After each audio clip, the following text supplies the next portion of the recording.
essa imagem que eu quero que você fixe na sua mente. Que você fique com ela sempre, durante todo o decorrer da sua vida, não é agora. Porque depois do que eu vou pregar, você vai entender. Pense na criança no colo de uma mãe depois que ela amamentou. Ela é assim. Obrigado, querida. Abra sua Bíblia no Salmo 131. Queridos, eu tenho certeza que muitos irmãos aqui já leram o Salmo 31, mas você não lembrava dessa imagem, provavelmente. E eu não vou pregar aqui.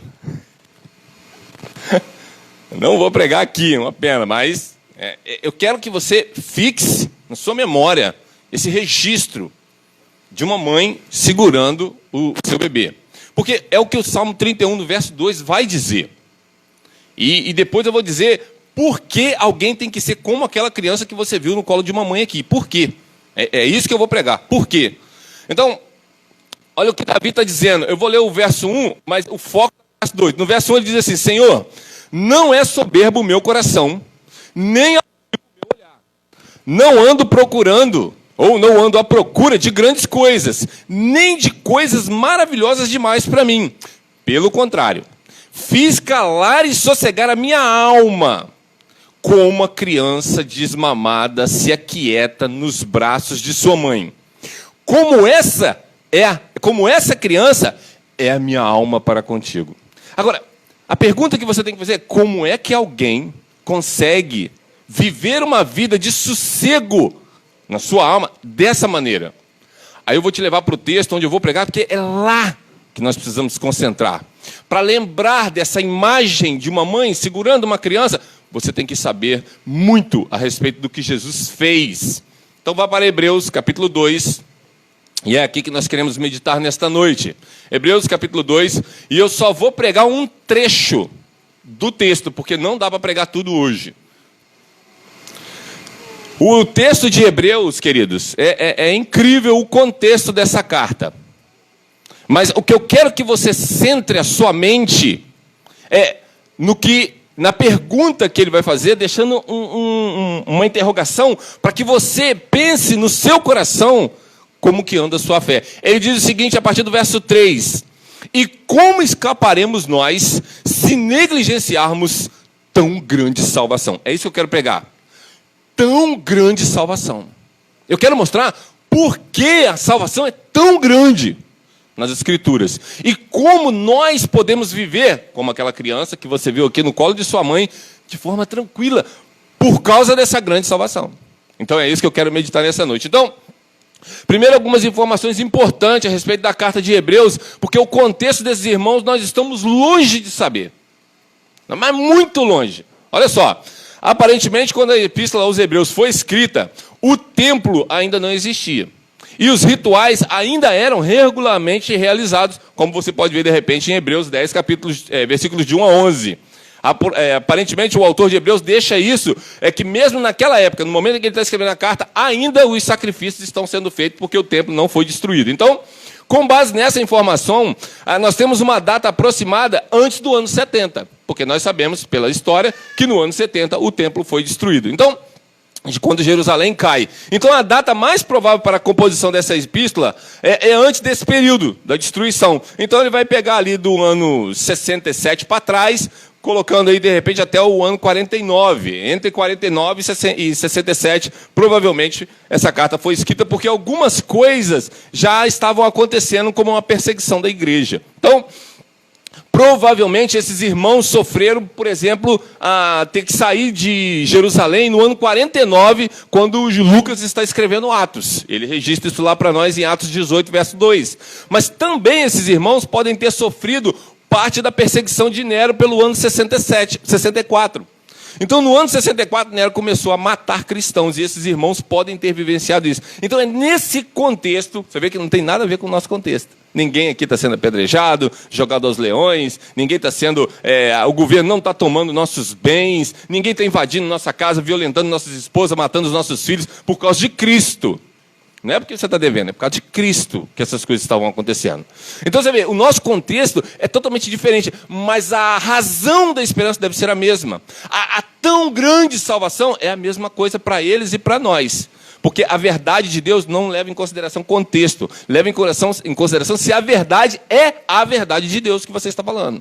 Então, nesse contexto de intensa perseguição, é que esta carta é escrita. Então, alguns, por causa da intensidade da perseguição, estavam tentando dar um jeitinho na fé.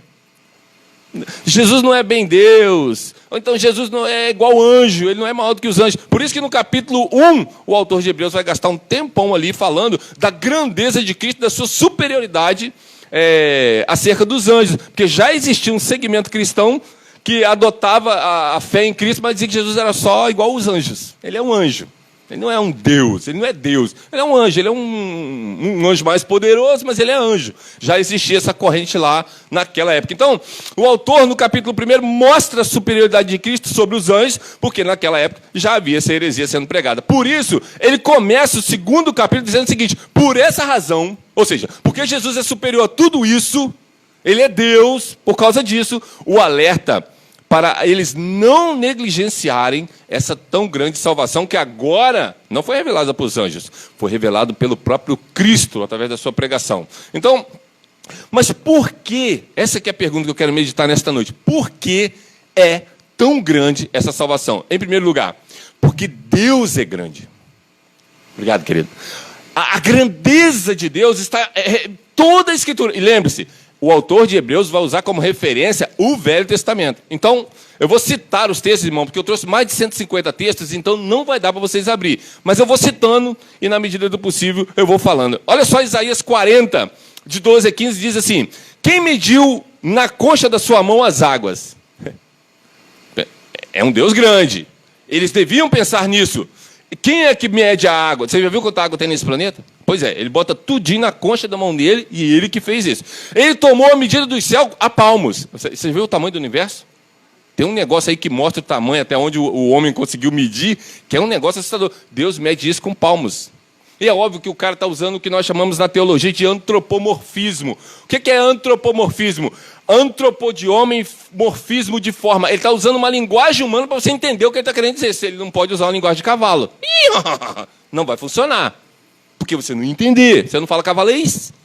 Ele tem que usar a linguagem humana. Então é óbvio que ele vai usar o antropomorfismo, então ele vai usar coisas humanas, né? Então, ele recolheu na medida o pó da terra. Quanto pó que tem na terra? Ele recolhe uma medida. Não são várias medidas. Uma medida, Deus junta todo o pó da terra. É isso que ele está dizendo. E pesou os montes com pesos e os outeiros em balanças. Você já tentou pesar os outeiros em balanças? Quantas balanças? Ele não precisa de muitas. O que ele está tentando mostrar é como Deus é grande, grande. O Deus da nossa geração, para a maioria das pessoas, é muito pequeno. Ele não consegue nem salvar o cara se o cara não quiser. Não quero ser salvo. Então você vai para o inferno, porque Deus não pode fazer o quê? Fazer o quê? Você entende? O Deus da galera é muito pequeno, mas o autor de Hebreus está mostrando assim: olha a grandeza de Deus. Quem guiou o Espírito do Senhor? Ou quem foi seu conselheiro e ensinou? Veja, você sabe o que você sabe porque alguém passou para você. Você não nasceu sabendo. Mas tente medir o que você sabe com o que Deus sabe. Pense bem nisso, olha só. Eu não sei quantas pessoas tem aqui, mas vamos supor que tem 50. Ele sabe o que você vai pensar daqui a pouco, depois que você pensar. De cada um. Mas não é só, ele sabe do universo, mas não é só isso. Ele sabe até os anjos, porque ele sabe o que Satanás está pensando. Ele é onisciente, ele sabe tudo. Ao mesmo tempo. É disso que ele está falando. Esse Deus é que ele está dizendo. Então, mas quem que colocou conselho na cabeça dele? Ou quem que deu entendimento para ele? Ou seja, que livro que Deus leu para saber se isso é certo ou errado? É isso que ele está falando. É isso que o Isaías está mostrando. Quem foi que ensinou o caminho do juízo? A próprio Deus. Quem ensinou? Essas são as perguntas. E quem que lhe ensinou o conhecimento? Ou mostrasse o caminho do entendimento? Ou seja, quem é que faz Deus entender as coisas do jeito que elas têm que ser? É Ele. Ele é o entendimento. Ele é o conhecimento. Ele é o juiz. Deus não lê no livro das coisas certas para dizer como que as coisas são certas. Ele diz como que as coisas são certas. É por isso que você não pode questionar a Deus. Porque você tem que ler num livro para saber o que é certo. Ele não precisa. Ele é o padrão. É isso que Isaías está falando. Então, eis que as nações são consideradas por ele como uma gota de um balde. Uma gota de água no fundo de um balde. É isso. E como pó miúdo das balanças. E eis que ele levanta as ilhas como uma coisa pequeníssima. O que Isaías está mostrando é que o Deus de Israel, o Deus que controla o universo, ele é enorme. E ele não cabe na sua cabeça. Por isso você não tem como lutar contra ele, nem questioná-lo. Quem é que vai fazer? Por que você está fazendo isso? Você não pode. Porque você não sabe. Porque você não tem conhecimento. Mas não é só isso. Deus, ele controla o segundo maior inimigo do ser humano. O primeiro maior inimigo do ser humano é o próprio ser humano. Não pense que é o diabo, ele é o segundo. Você é o seu maior inimigo. Depois é o diabo. Mas a Bíblia vai dizer em Jó, capítulo 1, verso 2, disse o Senhor a Satanás, eis que tudo quanto ele tem, está em teu poder. Somente contra ele não estende a sua mão. E Satanás saiu da presença do Senhor. Está vendo? O diabo não podia pegar nada do que Jó tinha sem que Deus desse a ordem. Isso é para mostrar a superioridade da grandeza e da majestade de Deus sobre qualquer coisa, até sobre suas criaturas, que são mais poderosas do que os homens, como a Bíblia diz. Os anjos têm mais poder do que nós. Jó, capítulo 2, verso 6 diz, disse o Senhor a Satanás, ele que ele está em teu poder, mas poupa-lhe a vida. O diabo não pode te matar se Deus não der a ordem. Deus tem que dar a ordem para o diabo matar você. Não, ele não mata. Os teus olhos me viram em substância ainda informe. No teu livro foram escritos todos os meus dias. E cada um deles escrito determinado quando nenhum deles havia ainda. Salmo 139, 16. Aqui Deus está no controle da formação do ser humano. Ou seja, quando o ser humano está sendo formado e você não está vendo, Deus está vendo. Ele não só está vendo, ele está formando. Quem foi que fez o surdo ou o mudo? Ou o cego, não sou eu o Senhor? Eu faço as coisas. É Ele que faz. Ele traz a pessoa com uma deficiência, porque ele tem uma razão de ser daquela deficiência. Foi o que Jesus disse. Vocês têm julgado mal esse rapaz. Ele não é cego porque o pai dele pecou, nem porque a mãe dele pecou. Não é por causa de pecado que alguém nasce cego. É para que se manifeste nele a glória de Deus. A glória de Deus. As obras de Deus precisam ser manifestadas nele para que Deus seja glorificado. Você está vendo? Ninguém nasce nesse planeta sem um sentido. Deus tem uma razão de ser, porque a pessoa é daquele jeito ou não é daquele jeito. Pois tu formaste do meu interior e tu teceste no seio de minha mãe. Salmo 139, 13. Esse texto é só para reforçar o de cima, porque a gente vai dizer, mas um versículo isolado não serve como doutrina. A gente tem dois, não tem problema. A Bíblia não tem problema com isso. O versículo isolado não serve, então vai mais um, para você não ficar chateado. Então, a Bíblia vai mostrar que uma criança, ao ser gerada, é Deus. Você não faz filho, Deus faz filhos. Ele traz à existência essas pessoas que Ele quer, do jeito que Ele quer, na hora que Ele quer. Então, nós precisamos ver essa grandeza. Não lide com Deus como se Ele fosse um espirro. Ou um ser inanimado que você não pode chegar perto para conhecê-lo. Você pode, as Escrituras mostram isso. E quanto a vós outros, até os vossos cabelos da cabeça estão contados. Mateus 10, 30, você está vendo? Você não sabe quantos cabelos tem, Ele sabe. Você entende que mente que Deus tem. E assim, quando a gente fala mente, é porque a gente só pode falar isso. É porque é óbvio que Deus não tem um cérebro. Você entende a dificuldade de nós tangirmos o nosso Deus, mas nós temos que nos regozijar na sua grandeza. É por isso que aqueles irmãos não precisavam ficar com medo e nem ficar preocupados. Porque o Deus do universo está no controle do universo. O universo não está aleatório. Todos esperam em ti, que lhes dês de comer a seu tempo. Você está vendo? Todos esperam em ti que o Senhor dê a eles de comer no seu tempo. Ou seja, no tempo de Deus é que você vai comer. Alexandre, estou passando falando, glória a Deus. Que bom. Ele dá o seu tempo. É porque agora Ele não quer que você coma. Se lhes dás, eles o recolhem. Se lhe abres as mãos, eles se fartam de bens. Ou seja, por que alguém fica rico? Deus dá, Deus dá, Deus dá. Você tá vendo? Não é porque você é sábio, não é porque você é bom no que você faz, porque Deus te dá. Porque você pode ser ótimo no que faz e você se afundar. Entende que se você tentar remar contra a maré, não vai funcionar. Se ocultas o rosto, eles se perturbam.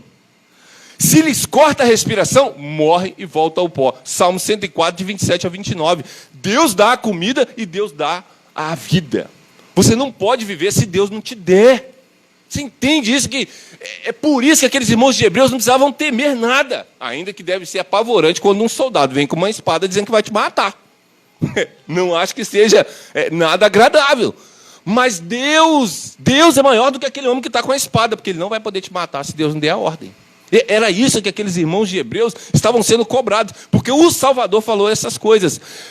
Nem é servido por mãos humanas, como se de alguma coisa precisasse, pois Ele mesmo é quem dá a todos a vida, respiração e tudo mais. Pois nele vivemos, nos movemos e existimos, como alguns de vós poetas têm dito, porque dele também somos geração. Atos 17, 25 a 28. Ninguém pode fazer nada fora de Deus. Se você conseguisse construir uma nave, que ela conseguisse suportar toda a temperatura do Sol, e você conseguisse entrar dentro do núcleo do Sol, você ia encontrar com Deus lá dentro. Porque nada está fora do alcance de Deus. Alguém uma vez perguntou assim, e o inferno? Deus vai estar no inferno? Eu falei, lógico, é Ele que vai fazer o sujeito sofrer derramando a sua ira. Ele é onipresente, Ele vai estar lá. E o sujeito não vai gostar do que ele vai estar recebendo. Então, nós temos que ter a visão exata da grandeza de Deus. O problema da nossa geração é que o Deus dessas pessoas é pequeno demais. Tem um monte de coisa que Deus não tem controle. Por exemplo, tem umas pessoas da teologia aberta aí, Deus não sabe o que vai acontecer amanhã. Quando sabe, ele não pode fazer nada, porque ele tem que respeitar, ou então ele tem que ficar limitado ao que o ser humano vai fazer. Mas a Bíblia diz exatamente o contrário. Ela diz o seguinte, eu frustro os planos dos homens, mas os meus planos, agindo eu, quem impedirá? Você vê? A Bíblia diz o oposto, o oposto.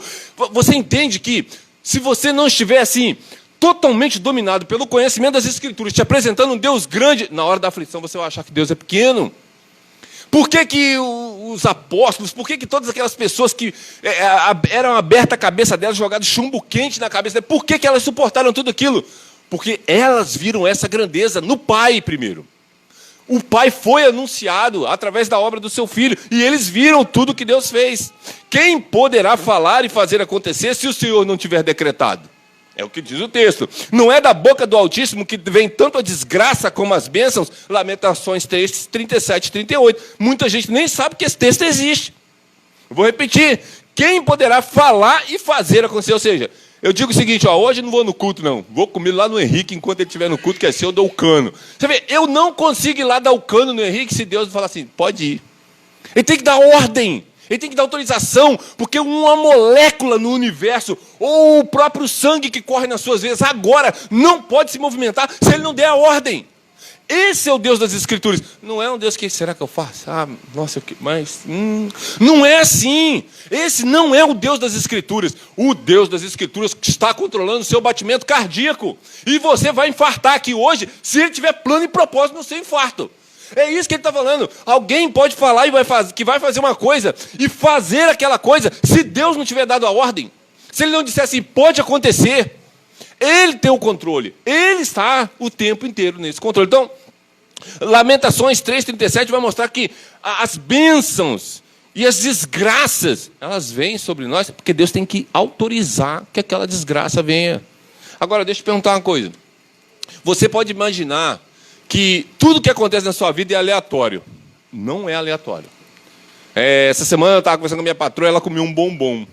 E eu falei para ela assim, olha, você sabia que o ato de você comer esse bombom tem tanta consequência envolvida?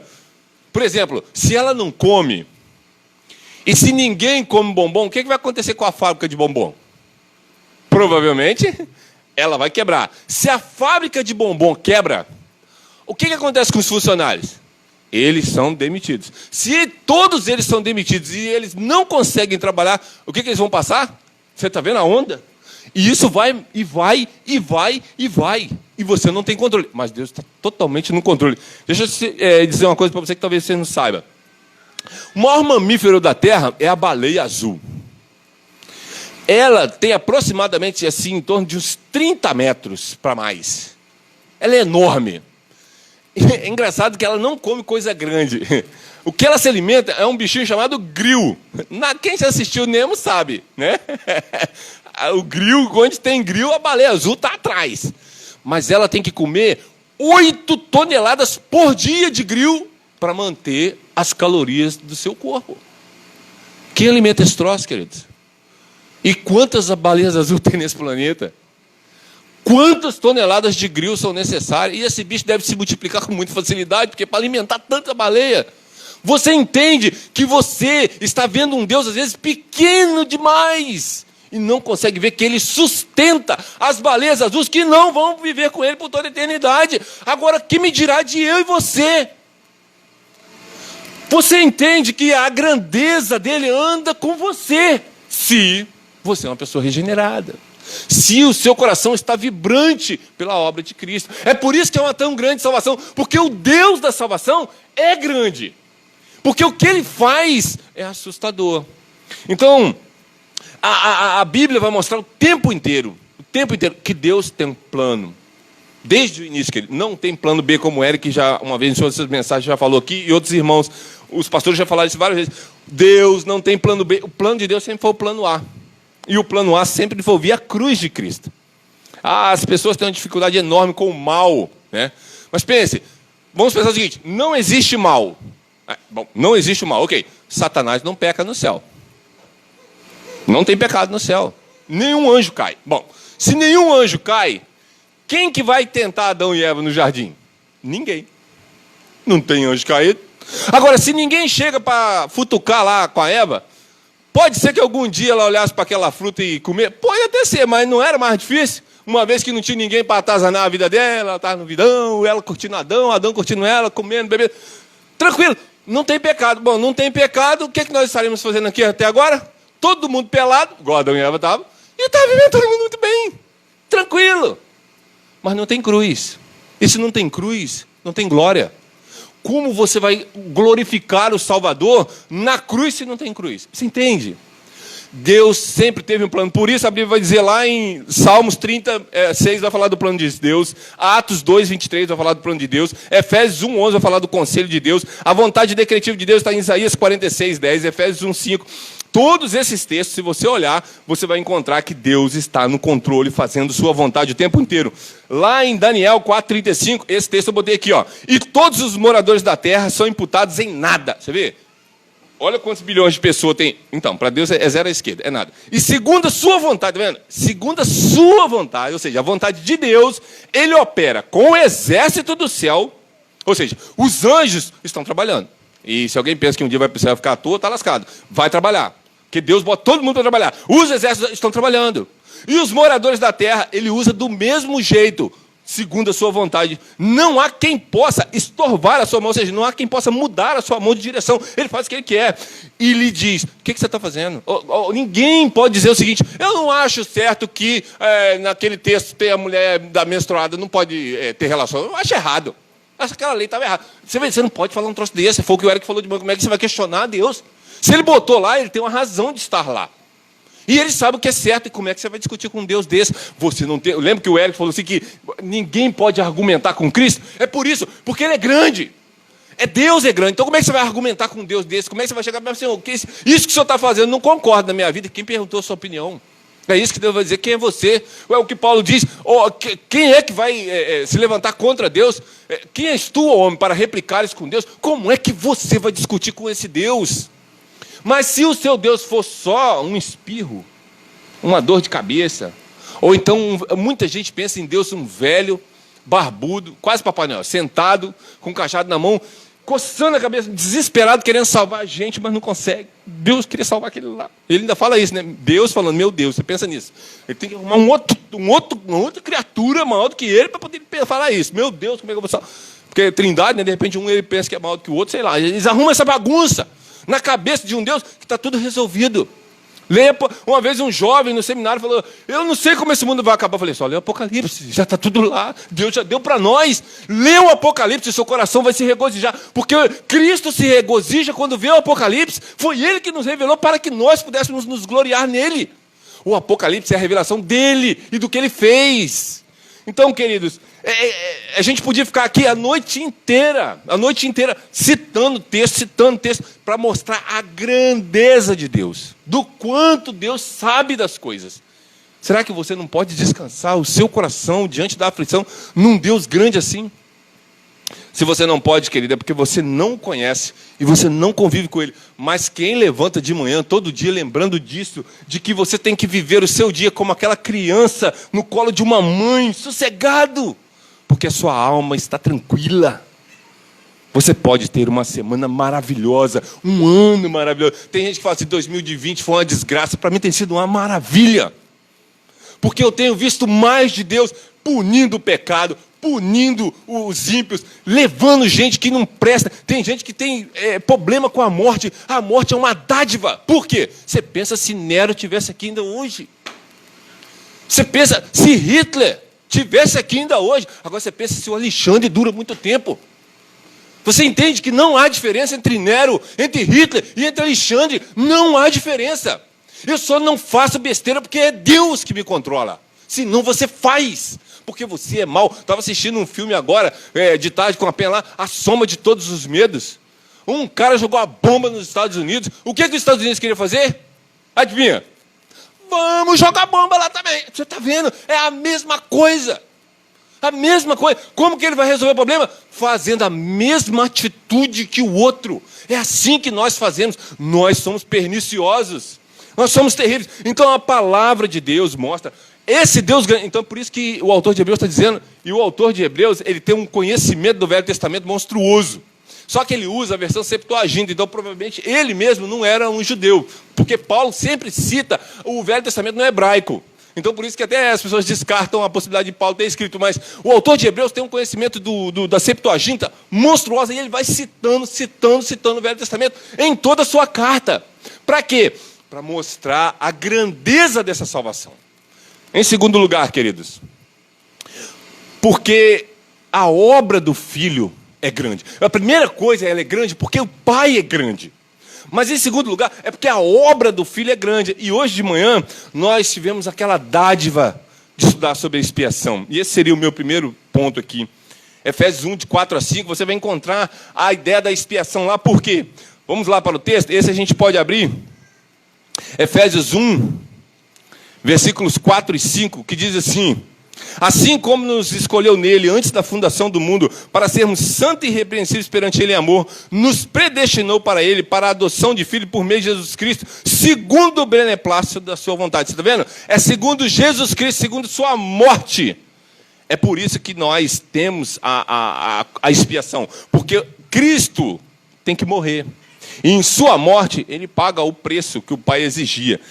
E a expiação, como foi falado hoje de manhã, ela é enorme. E ela é essencial para você entender a obra da salvação. Então, sempre que você encontrar por meio de Jesus Cristo, lembre-se da expiação. Sempre que falar da morte dele, lembre-se da expiação. Mas não é só isso, lembre-se da propiciação. A propiciação é quando o Pai tira, através do sangue de Cristo, é retirado de nós a sua ira.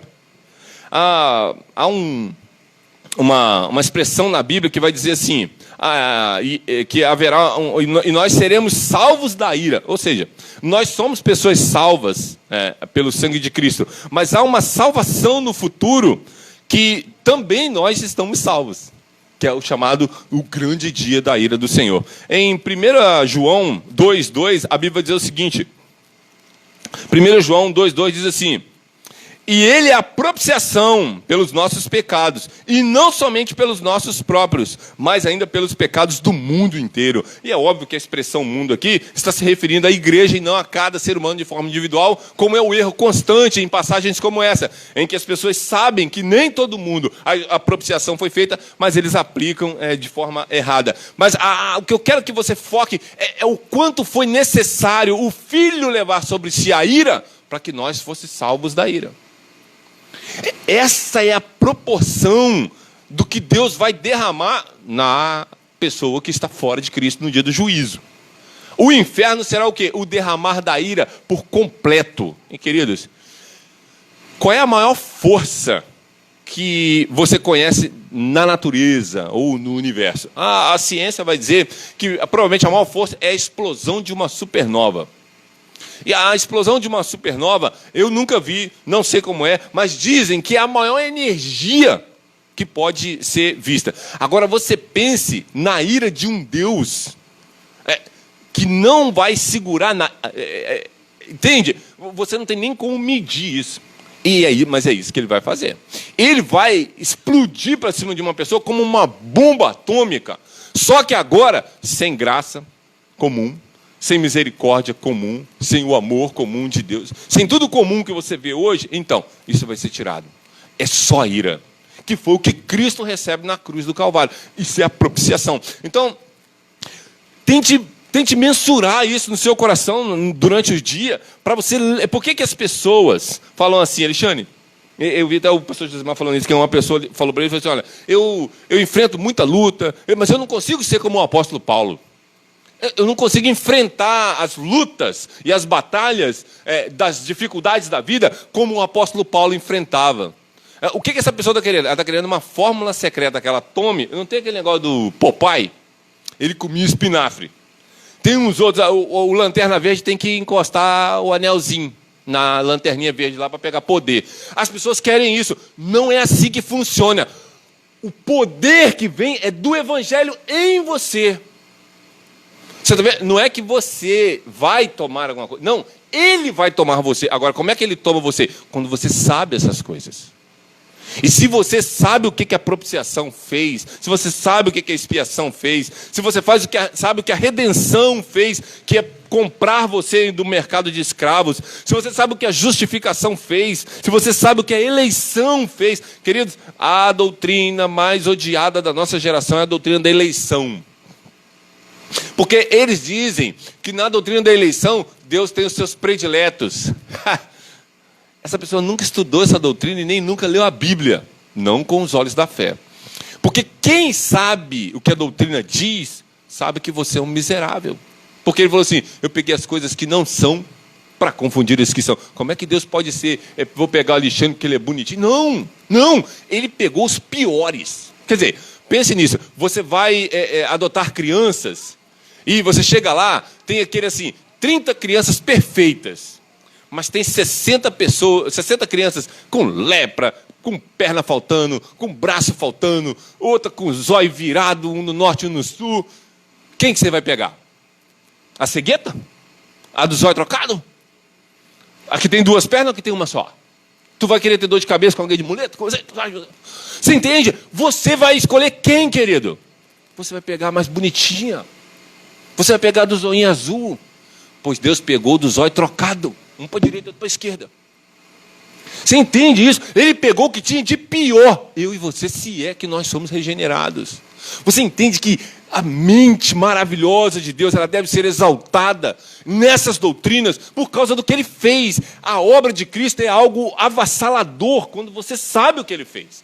Então, expiação, propiciação, redenção, justificação, eleição e todas as demais doutrinas que fluem da cruz devem estar fervilhando no seu coração todos os dias. É por isso que você vai lembrar daquela imagem daquela criança no colo, quietinha.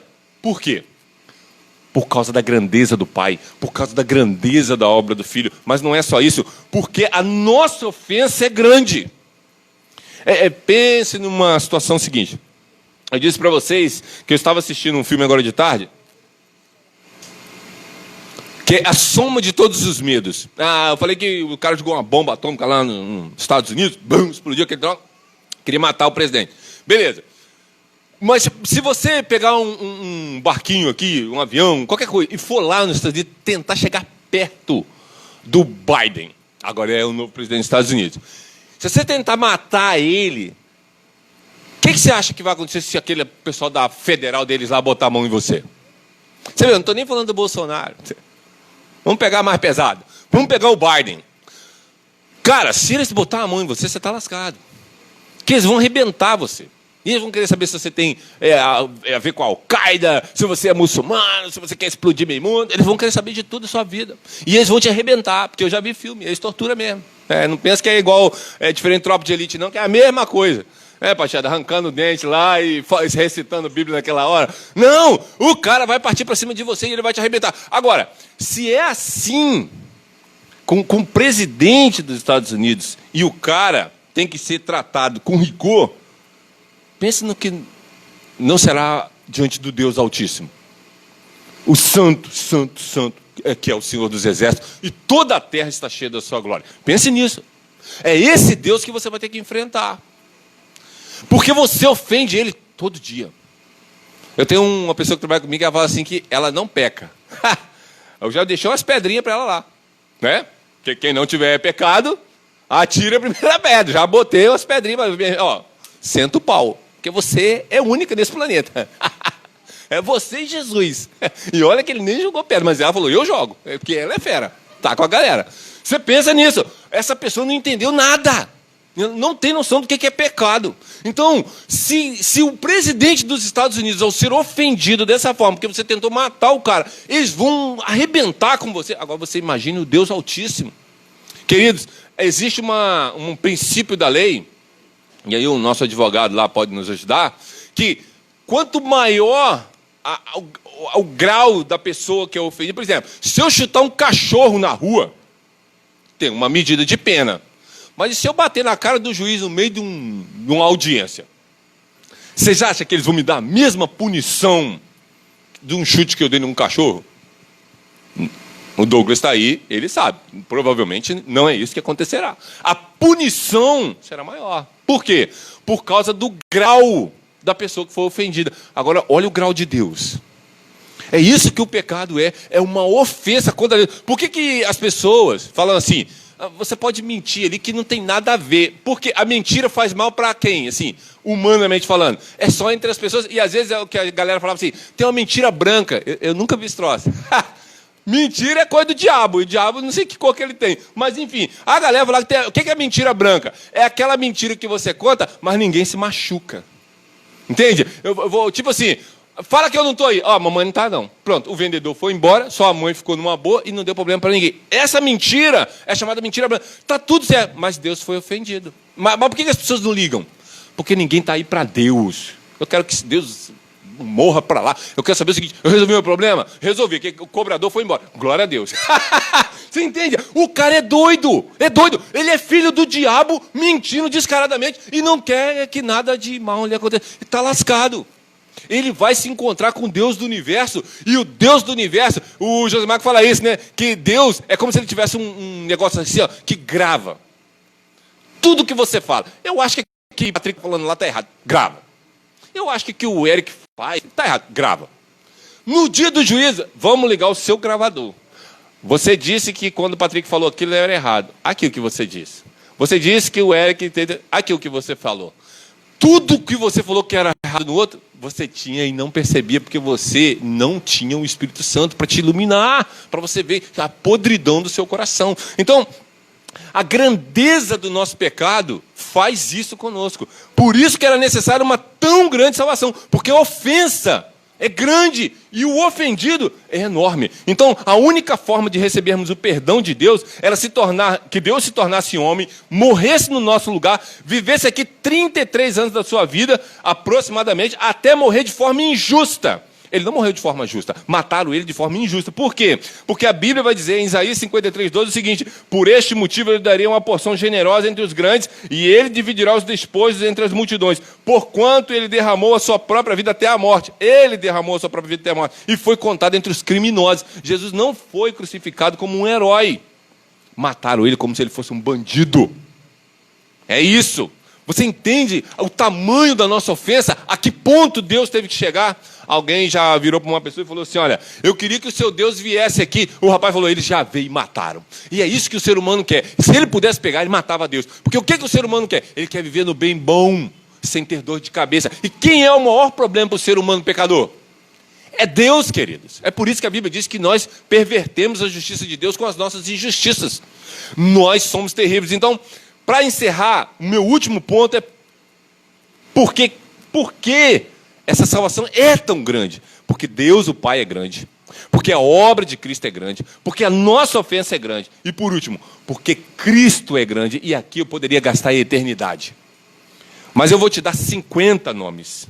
50 nomes que Jesus leva. Primeiro, ele é o Filho amado, Marcos 1:11. Ele é o Salvador, Lucas 2:11. Ele é o Rei dos Reis, 1 Timóteo 6:15. Ele é o Príncipe da Paz, Isaías 9:6. Ele é a ressurreição e a vida, João 11:25. Ele é o Senhor Deus, Apocalipse 1:8. Ele é a imagem do Deus invisível, Colossenses 1:15. Ele é o Filho do Homem, Mateus 24:30. Ele é o Santo de Israel, em Isaías 54:5. Ele é o caminho, a verdade e a vida, em João 14:6. Ele é o pão da vida, em João 6:35. Ele é a luz do mundo, em João 8:12. Ele é o Salvador do mundo, em João 4:40. 1:32. Ele é o leão da tribo de Judá em Apocalipse 5:5. Ele é o bom pastor em João 10:11. Ele é a cabeça da igreja, Efésios 5:23. Ele é a videira verdadeira, João 15:1. Ele é o sol da justiça, Malaquias 4:2. Ele é o sumo pastor, 1 Pedro 5:4. Ele é o alfa e o ômega, Apocalipse 22:13. Ele é o filho do Altíssimo, Lucas 1:32. Ele é o filho do Deus vivo, Mateus 16:16. Ele é o sumo sacerdote, Hebreus 4:14.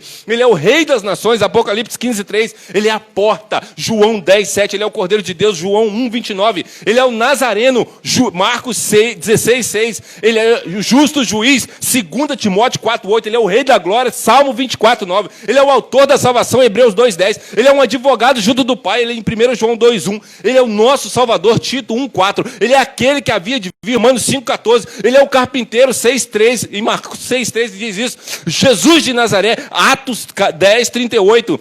Ele é o bom mestre em Marcos 10:17. Ele é a pedra viva em 1 Pedro 2:4. Ele é Jesus o Galileu em Mateus 26:69. Ele é aquele que batiza com o Espírito Santo em João 1:33. Ele é o Emanuel, Deus conosco em Isaías 7:14. Ele é a palavra, ele é o verbo em João 1:1. Ele é a rocha em 1 Coríntios 10:4. Ele é o Messias em João 1:41. Ele é a luz dos homens em João 1:4. Ele é o libertador em Romanos 11:26. Ele é a videira em João 15:5. Ele é o nosso mestre, o nosso rabino em João 1:38. Ele é o Senhor dos senhores em Apocalipse 19:16. Ele é o Filho de Deus em Marcos 1:1. E ele é a nossa estrela da manhã em Apocalipse 22:16. Queridos, esse é o nosso Deus. Esse é o Cristo. Esse é o Cristo. Agora, se você tem Jesus desse jeito, como você pode andar de cabisbaixo? Como você não é feliz? Como você não pode ser feliz, sendo que você tem um Deus desse jeito? Eu falei 50, mas se você for nas Escrituras, tem mais. E cada nome desse aqui é um sermão para a vida inteira. Nós não temos do que nos queixar. Os filhos de Deus estão abastados. Por quê? Porque Cristo é suficiente. Agora, se você não tem um Deus assim, é óbvio que você não vai ver uma tão grande salvação. Sua salvação não existe, porque não existe uma pequena salvação. Só existe a tão grande salvação. Esse é o Deus da Bíblia. Esse é o Senhor dos senhores. Esse é o Jesus. Há muitas pessoas que estão nas igrejas pela motivação errada. Elas não querem esse Cristo. Mas a Bíblia só oferece isso e nada mais. E eu digo para você, Ele é suficiente. Nós precisamos estar com nossos corações capturados por tudo isso que nós vimos nesta noite. Se tivéssemos tempo, nós poderíamos ir mais longe. Mas a eternidade nos dará esse prazer. Na eternidade nós desfrutaremos de tudo que o nosso Salvador pode nos dar e muito mais. Essas e muito mais são as razões de sobra que tanto aqueles irmãos lá no livro de Hebreus, quanto nós aqui hoje, temos razões mais do que suficientes para não temermos a nada. Qual é o maior medo do ser humano? O maior medo é a morte. É a morte. Mas quando nós morremos, nós vamos para casa. Para que nós vamos ficar preocupados com a morte, queridos? Só fica preocupado com a morte aqueles que não têm certeza para onde vão. E aí eu digo para você, se você não tem certeza para onde você vai, você deve estar preocupado mesmo. Mas se você tem a visão gloriosa de Cristo, nesses 50 nomes, você está exultante pelo momento da partida. O seu coração vislumbra os raios do sol como se fosse a sua vinda toda manhã. E você almeja por esse dia o tempo inteiro. Não porque você não ama as pessoas à sua volta, não porque você não quer ser uma bênção na vida da sua igreja, não porque você não quer trabalhar porque você é preguiçoso, não tem nada a ver com isso. Tem a ver com tudo isso que nós falamos a respeito do que Deus é e de como Ele é grande para nós. E eu espero que você possa lembrar daquela imagem da criança no colo da Lívia. Você viu como ela estava calma? Você viu como ela estava tranquila? Nós demos sorte, né? Que ela estava calma. Eu queria pegar ela dormindo, queridos, mas não deu. Mas ela estava bem, você viu? Você está assim nas mãos de Deus, querido. Você está assim nas mãos do Salvador. Então, querido, nós podemos ir para casa e desfrutar do restante desta noite com todo o gozo no nosso coração, porque amanhã nós exultaremos no Deus da nossa salvação. Amém, queridos? Vamos orar? Vamos agradecer a Deus por esse dia? Podemos encerrar, Eric? Podemos encerrar? Ok, vamos encerrar, queridos. Pai, É inacreditável. É inacreditável como alguém pode dizer que a tua palavra está desatualizada. Isso é uma das maiores bobagens, porque, como disse um grande pregador, ó Deus, ele pregava para multidões, ele disse: a tua palavra está mais atualizada do que o jornal de amanhã. É tão fácil de ver isso quando nós temos o teu Espírito em nós, porque é óbvio que os seres humanos não mudaram.